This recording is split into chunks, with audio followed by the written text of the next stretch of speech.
Good morning students. आज हम पढ़ेंगे 6th क्लास की साइंस का second chapter components of food. सबसे पहला सवाल आता है, what is the meaning of components. तो बच्चों, कंपोनेंट्स का मतलब होता है पार्ट्स ऑफ, फॉर एग्जांपल आपका फूड जो भी है, आप जो भी खाना खा रहे हैं उसके कंस्टिट्यूएंट्स क्या क्या हैं, उस किस किस से मिलके बना है, उसमें क्या क्या इंक्लूडेड है।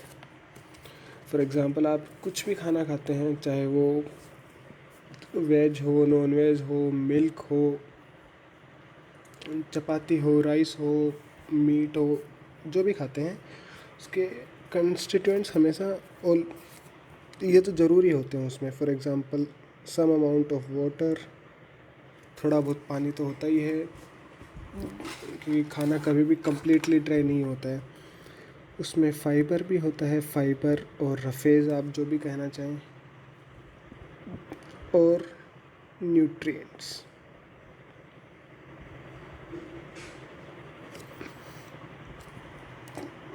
तो these are mostly the components of food. Then we start with the chapter. तो अब आपने फर्स्ट चैप्टर पढ़ लिया था जिसका नाम है सोर्सेज ऑफ फूड, जिसमें कि आपने फूड के अलग अलग सोर्सेज देखे थे, जिसमें आपने पल्सेस, दाल, चावल, animal sources, plant sources etcetera etcetera पढ़े थे। आज हैं आपने जो भी फूड लिया है उसके कंपोनेंट्स क्या क्या हैं। तो सबसे पहले अपने आती है न्यूट्रिएंट्स की डेफिनेशन। What are nutrients. देखो यहाँ पे भी लिखा है, nutrients are useful chemical substances present in food that an organism need to live and grow. ठीक है बच्चों, these are the chemical substances जो कि आपके लिए बहुत ज़रूरी हैं, आपकी ग्रोथ के लिए और आपके ज़िंदा रहने के लिए। उन केमिकल सब्सटेंसेस को कहते हैं अपन nutrients. Food contains some useful substances that an organism need to live and grow. Okay, अब आता है सवाल, न्यूट्रिएंट्स में आता क्या क्या है, व्हाट टाइप्स ऑफ न्यूट्रिएंट्स। तो टाइप्स ऑफ न्यूट्रिएंट्स में पहला आएगा आपके carbohydrates, fats, proteins, vitamin and minerals.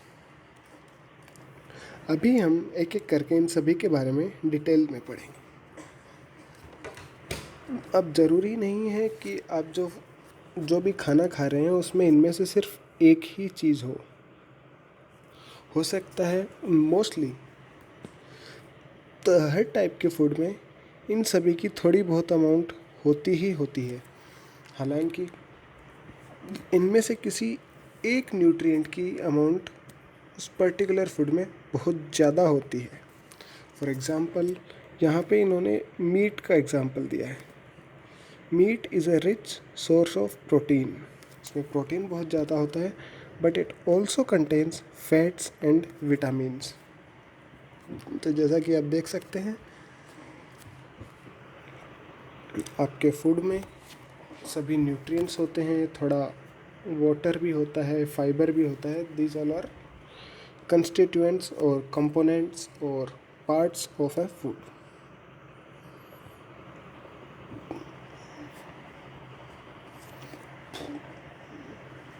अभी हम सभी न्यूट्रिएंट्स की सिग्निफिकेंस या इम्पोर्टेंस एक एक करके जानेंगे।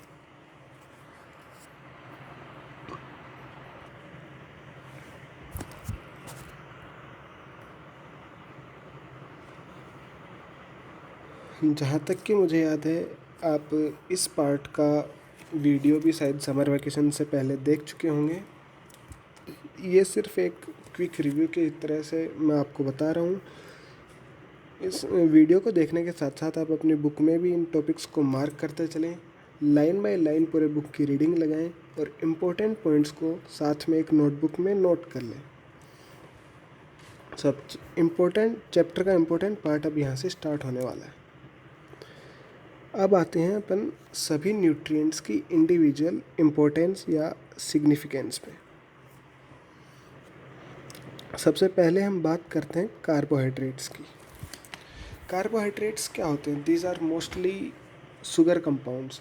शुगर, एनीथिंग जो आपको थोड़ा बहुत स्वीट लगता है, मीठा लगता है। These are the main sources of energy. आपको जो भी एनर्जी मिलती है, जिसकी वजह से आप दिन भर भागते दौड़ते रहते हैं इधर उधर, वो सारी एनर्जी का सोर्स है आपके कार्बोहाइड्रेट्स। तो आपको वो सारे फूड खाने चाहिए जो कार्बोहाइड्रेट रिच होते हैं। फॉर एग्ज़ाम्पल, ये फ़ोटो में आपको दे रखे हैं पोटैटोज़, हनी, आलू, शहद, चावल, चीनी, ब्रेड। तो जैसा कि आप देख पा रहे हो, हमारी डाइट का जो मेन पार्ट है, जो कि हमारी डेली डाइट में इंक्लूडेड है, उसमें वो कार्बोहाइड्रेट रिच होती है। Carbohydrates are mainly of two kinds, starch and sugar.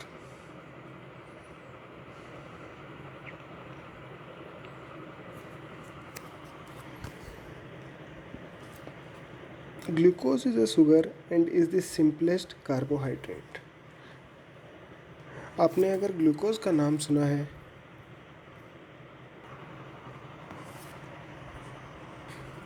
हाँ तो बच्चों, हम बात कर रहे थे ग्लूकोज की। Glucose is a sugar. Sugar मतलब आपने जैसा कि अभी अभी देखा, कार्बोहाइड्रेट्स दो टाइप के होते हैं, स्टार्च एंड शुगर। स्टार्च को आप एक तरह से ऐसे समझिए कि starch is a complex part या फिर कॉम्प्लेक्स फॉर्म ऑफ शुगर। जैसे कि अगर आप इनका बड़ी क्लासेस में जब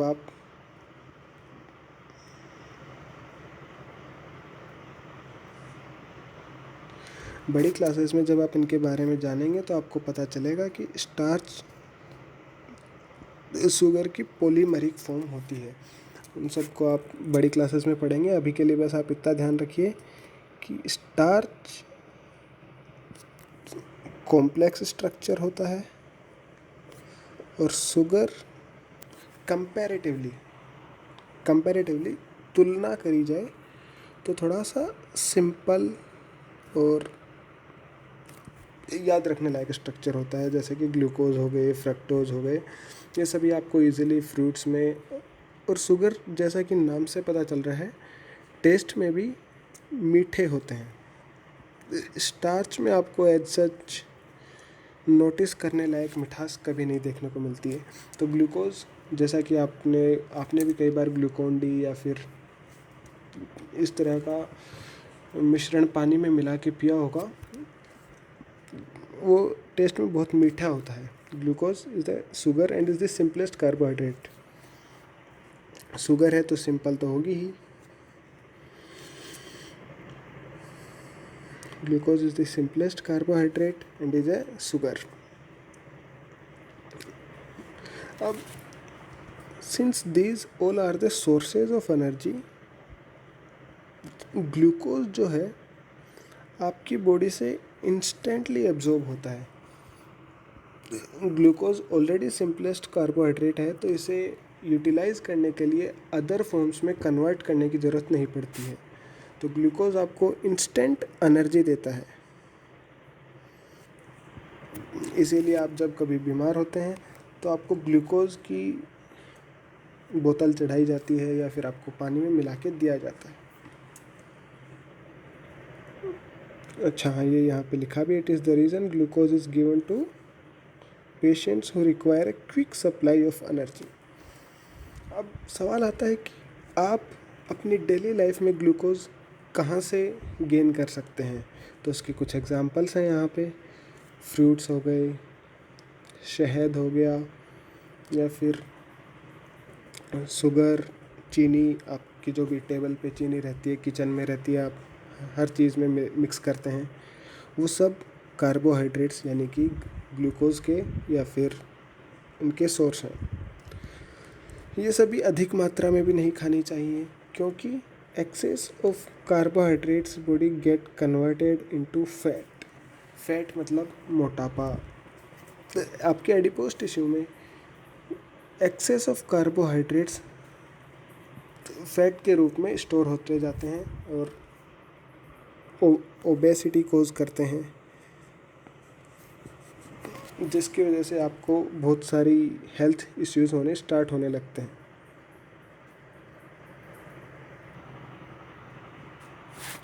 ठीक है बच्चों, तो अब यहाँ पे कार्बोहाइड्रेट्स के आपने जैसे कि देख चुके हैं, carbohydrates are a source of energy, पहली बात। दूसरी बात, ग्लूकोज जो है सिंपलेस्ट कार्बोहाइड्रेट है और ये सोर्स ऑफ इंस्टेंट एनर्जी होता है। फिर आपके इसके सोर्सेज हैं, fruit, Honey, table sugar, potato में स्टार्च होता है ना कि शुगर। और एक्सेस में अगर आप कार्बोहाइड्रेट्स लेंगे तो ये फैट में स्टोर होते जाएंगे। देन आपके आती हैं दो सिंपल सी एक्टिविटीज़, जो कि आपकी जो भी डाइट है उसमें कार्बोहाइड्रेट्स की प्रेजेंस चेक करने के लिए। तो जैसा कि आपको पता है, कार्बोहाइड्रेट्स दो टाइप के होते हैं, स्टार्च एंड शुगर। तो सबसे पहले हम स्टार्च टेस्ट करेंगे। उसके लिए बहुत ही सिंपल सा काम है, आप या तो आपके पास अगर शुगर टाइप का, शुगर में तो स्टार्च होगा नहीं, या फिर कुछ भी ऐसा फूड आइटम है जो कि सॉलिड है, जो कि क्रिस्टल्स की फॉर्म में है, तो आप उसे फाइन पाउडरी फॉर्म में क्रश करें, थोड़ा बहुत पानी मिलाएं और फिर आयोडीन सॉल्यूशन की 1-2 ड्रॉप्स डालें। अब अगर उस फूड सैंपल में स्टार्च होगा तो वो कलर में ब्लू ब्लैक टर्न हो जाएगा। Bluish black dark blue colour का स्पॉट बन जाएगा आप जहाँ पे स्टार्च आयोडीन डालेंगे। और आयोडीन थोड़ा रेडिश ब्राउन कलर का होता है, जो कि ब्लू ब्लैक कलर में कन्वर्ट हो जाएगा। ये आपकी टेस्ट हो गया to test the presence of starch. इस फोटो में आपको सिंपल सा एक्सप्लेन किया गया है कि आपने एक पोटैटो पे 2-3 आयोडीन की बूंदें डाली हैं। देन एक सेकंड एक्टिविटी है to test the presence of sugar in a food sample. तो आप फूड सैंपल में शुगर की प्रेजेंस चेक करने के लिए क्या करते हैं, पहले हमने आयोडीन सोल्यूशन लिया था, इस बार हम बेनेडिक्ट सोल्यूशन लेते हैं। अब बेनेडिक्ट सोल्यूशन एक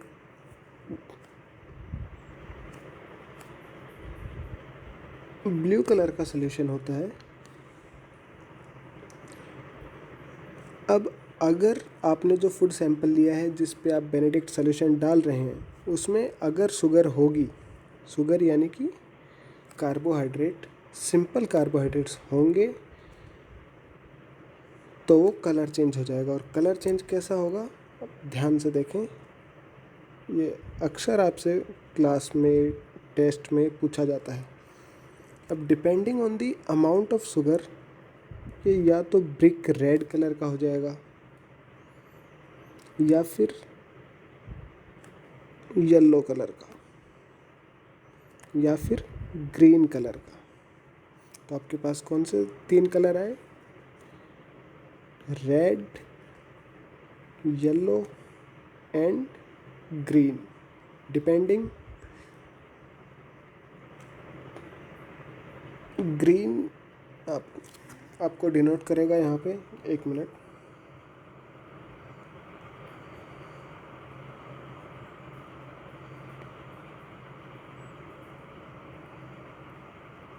हाँ,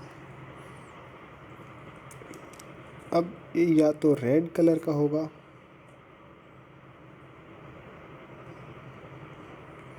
या फिर येलो कलर का या फिर ग्रीन कलर का, depending on the presence of amount of sugar. अगर रेड है तो वो डिनोट करता है कि इसमें मॉडरेट अमाउंट ऑफ शुगर है, और अगर ये ग्रीन है डिनोट करता है कि उसमें बहुत कम अमाउंट में शुगर कंटेंट है।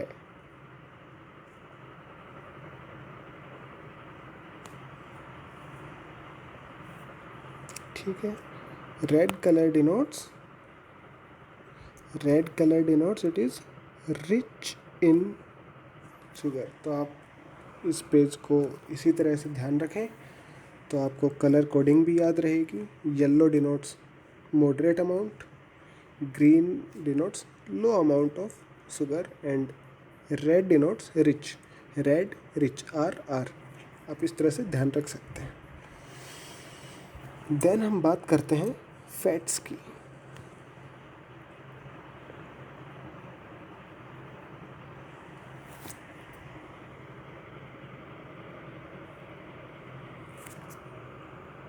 तो अभी तक हमने पढ़ा कार्बोहाइड्रेट्स के बारे में, जो कि 2 टाइप के होते हैं, जो कि एनर्जी गिविंग फूड होते हैं।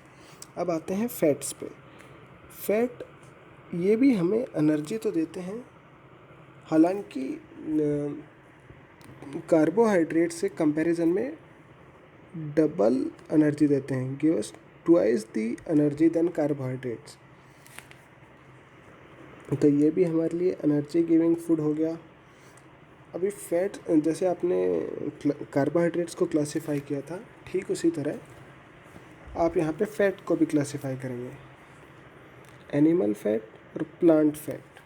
प्लांट फैट जो आपको पौधों से मिलते हैं और एनिमल फैट जो आपको एनिमल से मिलते हैं। एनिमल से मिलने वाले फैट में आपके एग्जांपल हो गए जैसे कि मिल्क, बटर, देखो यहाँ पे लिखा हुआ भी है, घी वगैरह, ये सभी प्लांट फैट्स, एनिमल फैट्स हो गए। अभी आप प्लांट फैट्स के बारे में जानेंगे, वो होते हैं वेजिटेबल ऑयल, फॉर एग्जांपल आप ग्राउंडनट का, सरसों का तेल होता है, मूंगफली का भी तेल होता है, ये सभी प्लांट फैट्स होते हैं। फैट्स एनर्जी तो हमें कार्बोहाइड्रेट से ज़्यादा देते हैं, पर कार्बोहाइड्रेट्स एक्सेस अमाउंट में फ़ैट के रूप में स्टोर होते हैं। फैट्स तो ऑलरेडी फैट हैं, तो वो जब अपनी बॉडी में एक्सेस अमाउंट में स्टोर होते हैं तो वो कोज करते हैं ओबेसिटी। ओबेसिटी यानी कि आप ओबीस हो जाएंगे, आप मोटे हो जाएंगे। ये यहाँ पे मेंशन भी किया हुआ है। इसके फैट रिच डाइट के आपके और एग्जांपल्स हैं यहाँ पे, जैसे कि मेंशनड है कोकोनट ऑयल, नट, कोकोनट आपके खोपरे का तेल, नट्स, ऑलमंड्स, नट ग्राउंडनट, मूंगफली, ऑलमंड्स, बादाम, butter, cream are rich in fat and extra fat are stored in the body as fat. Fat तो फैट के रूप में स्टोर होगा।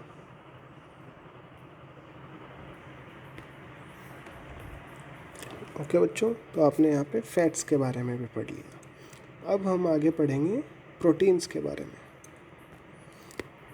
अच्छा बच्चों, प्रोटीन्स पे जाने से पहले, जैसे हमने कार्बोहाइड्रेट्स के लिए 2 एक्टिविटीज़ पढ़ी थी, शुगर टेस्ट और स्टार्च टेस्ट। स्टार्च के लिए आयोडीन और शुगर के लिए बेनेडिक्ट सॉल्यूशन। आप इन चीज़ों को याद रखें। उसी प्रकार यहाँ पे हम फैट्स के लिए एक एक्टिविटी करेंगे या फिर एक टेस्ट करेंगे। ये बहुत ही सिंपल टेस्ट है, इसमें आपको कुछ नहीं करना है। आपको एक सिंपल पेपर लेना है और उस पर आपको अपना फूड सैंपल रखना है। फॉर एग्ज़ाम्पल आप नमकीन रखते हैं, या फिर आप जैसे समोसा आप जिस पैकेट में लेके आते हैं, तो आपको इस फोटो में दिख रहा है एग्जैक्टली वैसे ही ट्रांसल्यूसेंट हो जाता है वो पार्ट जिस पार्ट में फैट्स होते हैं। फैट्स यानी कि ऑयल, बटर वगैरह जो कुछ भी होता है। तो एक सिंपल सी टेस्ट एक्टिविटी है, आप इस तरह से आप याद रख सकते हैं कि इस फूड पार्ट में ऑयल है या फिर फैट है। देन हम बात करते हैं प्रोटीन्स की। अब आते हैं बच्चों प्रोटीन्स पे। प्रोटीन क्या होते हैं? वो अभी तक हमने जो पढ़े कार्बोहाइड्रेट और फैट, दोनों एनर्जी गिविंग फूड्स थे। एनर्जी आपको डेली एक्टिविटी कैरी आउट करने के लिए जो एनर्जी चाहिए। प्रोटीन्स है आपके यहाँ पे body building food, building new sales. आपकी मसल्स हो गई, न्यू सेल्स हो गई, उन सब के ग्रो करने के लिए या फिर नई सेल्स बनने के लिए आपको प्रोटीन्स की ज़रूरत होती है। या फिर अगर आपकी पुरानी सेल्स बूढ़ी हो जाती हैं, ओल्ड एज सेनेसेंट ओल्ड हो जाती हैं, तो उनकी जगह नई सेल्स आने पे या फिर इंजरी होने पे जो नई सेल्स बनती हैं उन सभी के लिए रिपेयरिंग के लिए हमें प्रोटीन्स की ज़रूरत पड़ती है। इसीलिए इन्हें कहा जाता है बॉडी बिल्डिंग फूड। आप इस पॉइंट को याद रखें। अब इनका सिर्फ बॉडी बिल्डिंग के अलावा और भी फंक्शन होते हैं, जैसे कि protect the body from infections. अगर आपसे कोई भी बाहर से इन्फेक्शन, बैक्टीरिया वगैरह आपकी बॉडी को हार्म कर रहे हैं तो प्रोटीन्स उनसे भी हमें बचाते हैं। इसलिए हमें बहुत ही प्रोटीन रिच डाइट लेनी चाहिए। इसका बहुत अच्छा एग्जाम्पल है मिल्क। और आप जो जंक फूड खाते हैं, रोड साइड फूड खाते हैं, जैसे कि burger, toffees, candies, soft drinks, ये सभी हार्मफुल होती हैं बिकॉज़ उनमें फ़ैट कंटेंट बहुत ज़्यादा होता है और न्यूट्रिशनल वैल्यू कुछ नहीं होती है, ऑलमोस्ट नील। इसलिए हमें जंक फूड नहीं खाने चाहिए और मिल्क, फिश, इस तरह के प्रोटीन रिच और ग्लूकोज रिच फूड आइटम्स खाने चाहिए, जैसे कि फ्रूट्स। अब यहाँ पे हम बात करते हैं प्रोटीन्स की फिर से। Proteins can be classified into animal protein and plant protein. Animal protein जो एनिमल से मिलते हैं, example meat, fish, egg and milk. Milk हमें काऊ, गोट, इन सब से मिलता है, वो भी एक एनिमल प्रोटीन है। अब आता है प्लांट प्रोटीन्स। प्लांट प्रोटीन्स के लिए जो आप दाल खाते हैं, दाल बहुत ही प्रोटीन रिच होती है। दाल, सोयाबीन, ग्राम, ये सभी प्लांट प्रोटीन्स के एग्जाम्पल हैं, तो आप ये सब याद रखें। वीडियो देखने के साथ और या फिर वीडियो देखने के बाद आप पूरे चैप्टर की खुद से रीडिंग लगाएं और जो पार्ट आपको नहीं समझ आता है वो आप पूछ सकते हैं।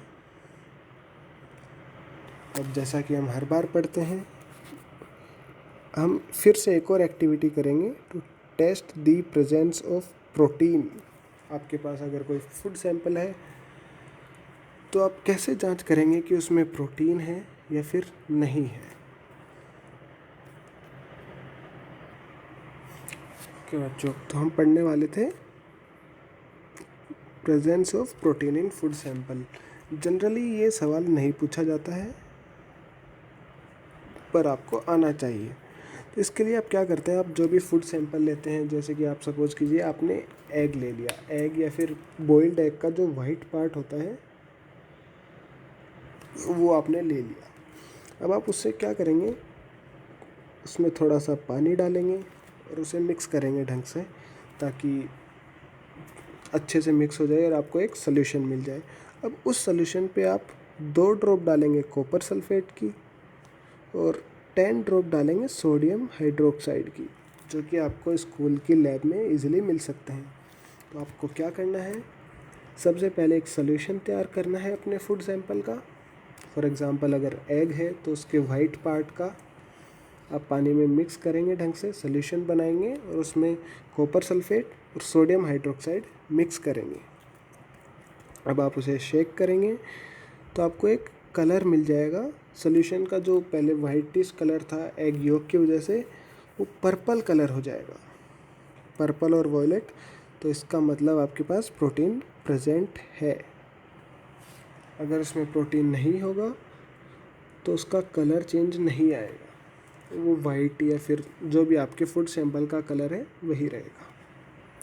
Purple colour denotes protein, P for purple, P for protein. Just like R for red, R for rich, rich in sugar, जैसा कि आपके शुगर टेस्ट में था बेनेडिक्ट सॉल्यूशन में। ठीक है बच्चों, अब हमारे पास चौथा न्यूट्रिएंट आता है विटामिन। अपन सभी अभी तक न्यूट्रिएंट्स पढ़ रहे हैं, आपको याद होगा।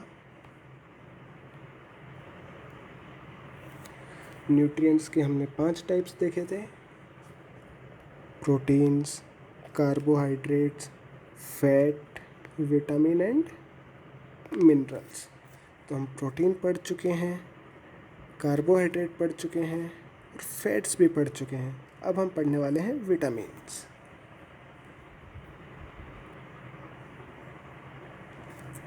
हाँ बच्चों,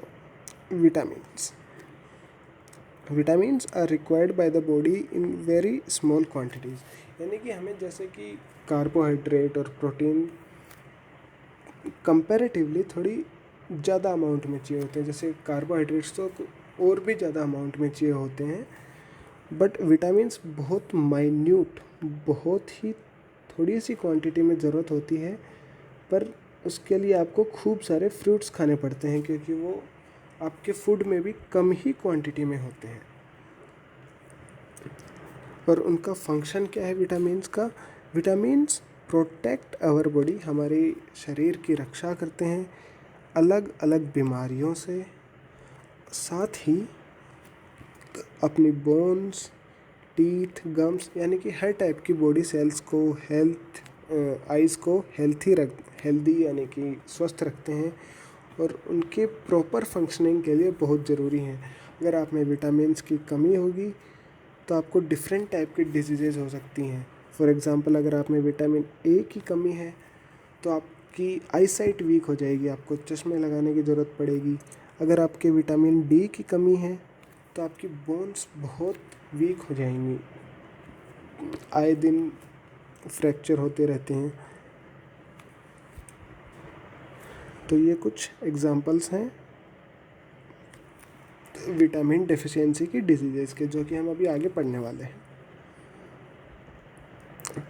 अब प्रोटीन वाले फूड को तो हमने बॉडी बिल्डिंग फूड कहा था,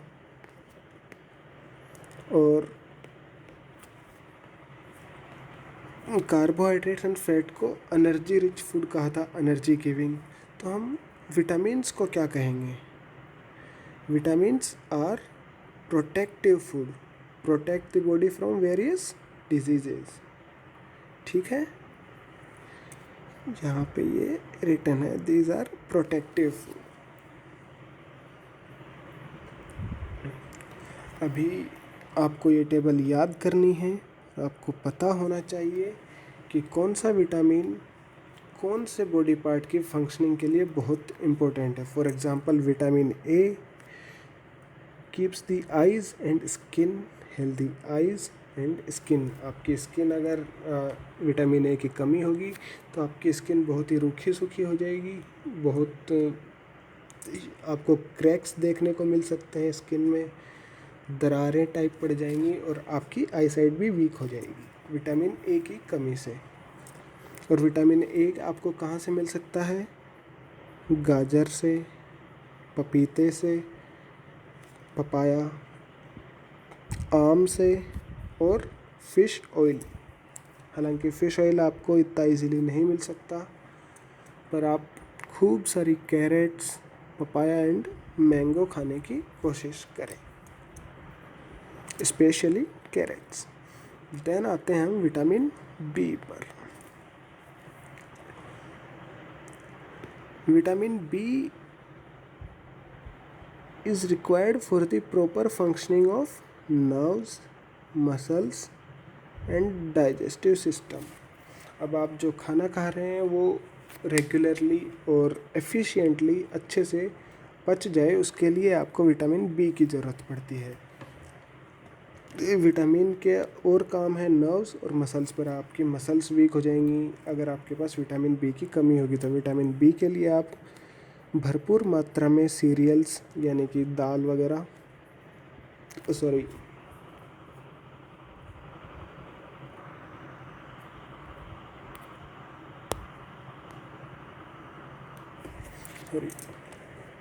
सीरियल्स, दाल नहीं, दाल तो पल्सेस होती हैं। सीरियल्स जैसे कि आप जो अनाज खाते हैं, वीट, बारले, मेज़, मक्का, गेहूँ, वो सभी सीरियल्स में आते हैं। तो वो सभी विटामिन बी रिच होते हैं। साथ ही मिल्क और एग एंड मीट। तो आप ये सभी चीज़ें याद रखें और कोशिश करें अच्छी खासी अमाउंट में आप सभी विटामिन्स खाते रहें। Vitamin C is good for teeth and gums. आपके अच्छे दांतों और मसूड़ों की अच्छी हेल्थ के लिए विटामिन सी की बहुत ज़रूरत पड़ती है। विटामिन सी आपको मिल सकता है खट्टे फ्रूट्स में। खट्टे फ्रूट्स जैसे कि लेमन, ऑरेंज, आंवला या फिर अमरूद। विटामिन डी जैसे आपको अभी बताया था आपकी बोन्स के लिए बहुत इम्पोर्टेंट है, और ये आपको पनीर से, मिल्क में इतना नहीं होता है, पनीर में थोड़ा ज़्यादा अमाउंट में होता है। मिल्क से भी आपको विटामिन डी मिलता है, और विटामिन डी आपको सबसे ज़्यादा मिलता है सनलाइट से। तो आपको जब मौका मिले थोड़ा बहुत सनलाइट में भी घूमना चाहिए। देन आता है विटामिन ई जो कि आपकी स्किन के लिए ज़रूरी है, और विटामिन के जो कि आपको ब्लड को क्लॉट होने के लिए ज़रूरी है। क्लॉट का मतलब है अगर आपके कभी स्किन में कट लग जाता है तो उसमें से जो ब्लड निकलता है वो थोड़ी देर बाद रुक जाता है। तो अगर विटामिन के की कमी होगी तो ब्लड क्लॉट नहीं होगा और ब्लड बहना कभी रुकेगा नहीं, कंटिन्यूसली ब्लड फ्लो होता रहेगा और आप में ब्लड की कमी भी आ सकती है। तो उसके लिए आप स्पाइनेच, कैबेज एट्सेट्रा अच्छी खासी अमाउंट में खाएं।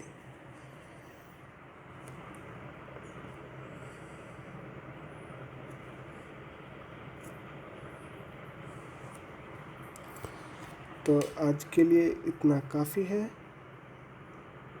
आगे का मिनरल्स और एक्टिविटीज़ हम नेक्स्ट क्लास में पढ़ेंगे, और आज के होमवर्क के लिए आपको ये टेबल याद करनी है जिसमें आपको सभी विटामिन्स, उनके सोर्सेज और उनके फंक्शंस लर्न करने हैं, और एक पेज में ये टेबल बना करके लिखनी है। ओके।